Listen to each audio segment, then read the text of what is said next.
Temença.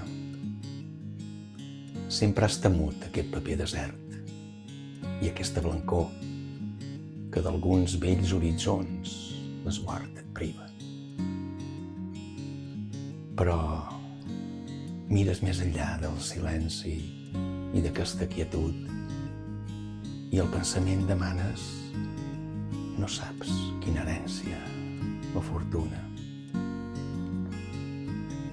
I com que sents murmuris que es dissolen quan els escoltes, penses en eternitats revingudes, penses en les hores mortes i la d'ara, i vent, i el so que fa. És en aquests paratges, quan se'n nega el pensament, que escriure tabul, que és dolç i és un miratge, com Leopardi.